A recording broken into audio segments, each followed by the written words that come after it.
Hello everyone. As in the previous session, we have discussed about the banking services, which is under the business services. So now in this session, we'll be learning about insurance services, which is also a part of business services. Now, what is insurance? See, as we know, our life is full of uncertainties. There is always a risk of death or disability for a human life. So to minimize these impacts of uncertainties, there is a need of insurance. So how can we understand insurance? Let's take an example.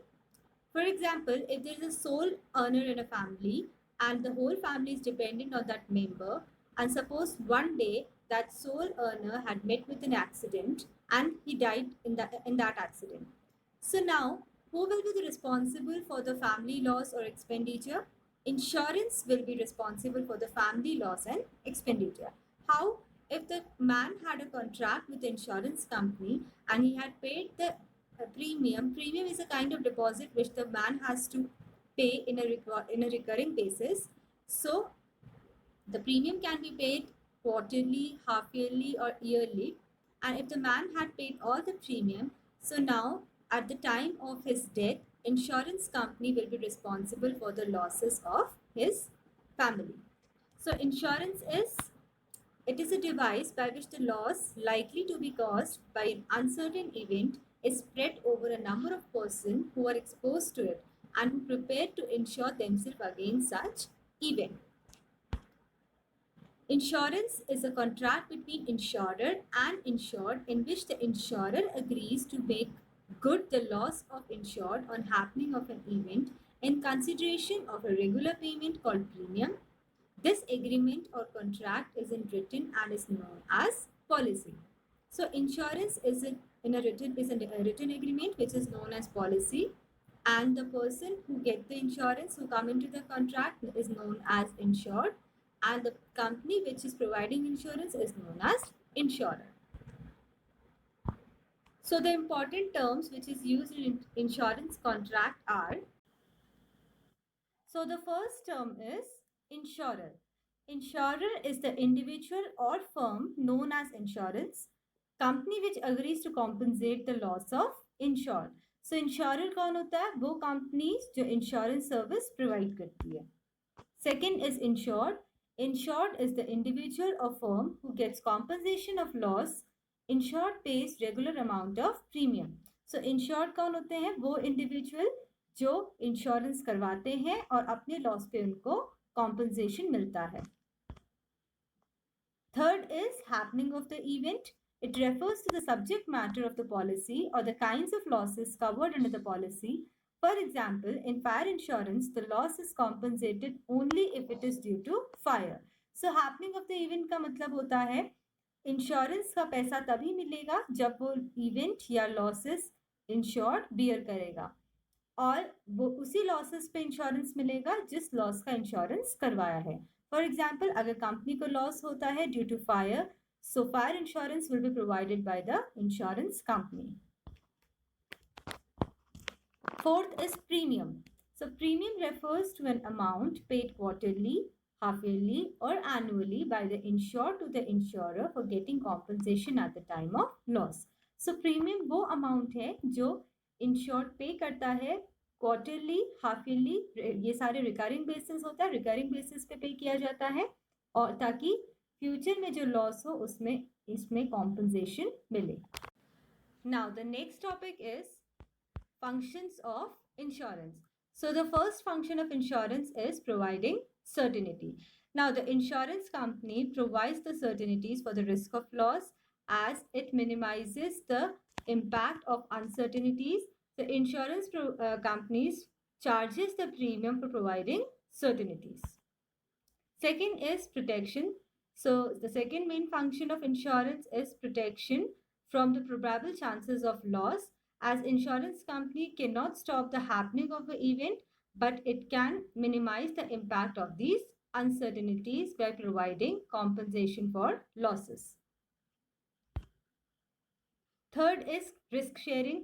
As we know, at the time of happening of risk, the loss is suffered or loss is beared by all the members who have impact on it.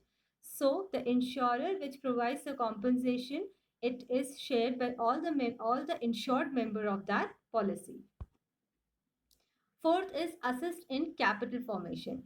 So whatever the amount or the lump sum amount which is received by the insured to the insurer in the form of premium, the insurance company can invest this amount in a source of income generation. So this is how it can assist in capital formation. Now the next topic is principles of insurance. So first principle in insurance is principle of utmost good faith. Now, according to this principle, insurance is a contract based on faith. The insured and the insurer must disclose all the material facts to each other, and both the parties should not hide any fact related to insurance policy from each other. So principle of utmost good faith का मतलब होता है कि जब भी insurance contract होता है तो it should be based on faith. If the insured hides the fact from the insurance company and the insurer knows about it later, so the insurance company can refuse to pay the compensation for the loss beared by insured. So, for example, if a person has taken life insurance policy by hiding the fact that he is a heart patient and later on he died, and the insurance company knows about the fact that the person has died of heart attack, then the insurance company cannot pay the compensation for this because the insured has hid the fact that he was a heart patient. So, this principle of utmost faith is based on faith only.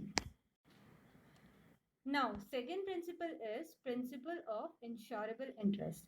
So, according to this principle, the insured must have an insurable interest in the subject matter of insurance policy.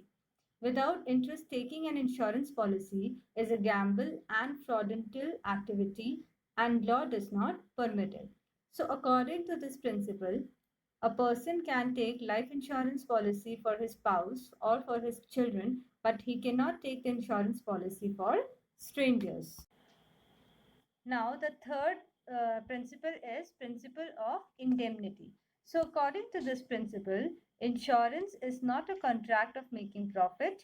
The purpose of insurance is to bring back the insured in the same financial position as he was before the loss. For example, if a person needs to insure his factory against the fire for rupees 2 lakh, and due to fire he suffered the loss of rupees 1 lakh, then the insurance company will compensate him rupees 1 lakh instead of the policy amount of 2 lakh, because the purpose of insurance is to compensate for the loss and not to making the profit. So this is a principle of indemnity. Next principle is principle of contribution. So the principle of contributing is corollary of the principle of indemnity.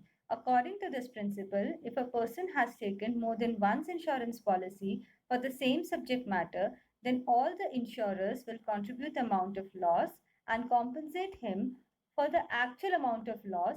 Separately, he cannot claim total loss from each insurer.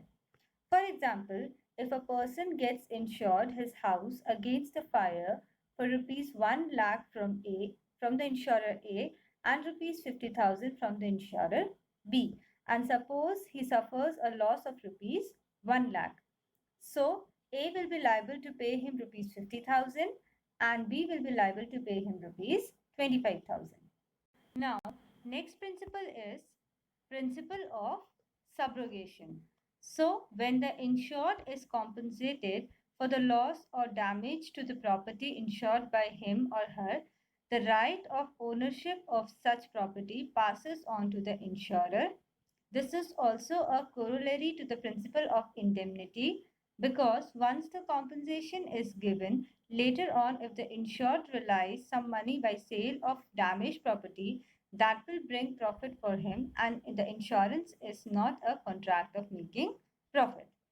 For example, if a person has insured his factory against the fire and due to fire, he suffered a loss of rupees 1 lakh and he gets the compensation of rupees 1 lakh from the insurance company. But later on, he realized the amount of rupees 10,000 by selling the half of his burnt goods. So this amount of rupees 10,000 will be taken by the insurance company, as the full amount has already been compensated to the insured by the insurance company.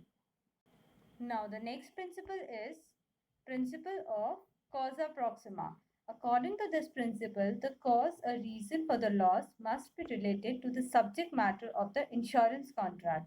If loss is due to some other cause, then insurer can deny to pay the compensation. For example, if a person has taken marine insurance for sending his wheat bags and on the way rats spoil the wheat bags, then no compensation will be paid, because under marine insurance, the cause of loss should be sea perils and not the rats. Now, the last principle is principle of mitigation of loss.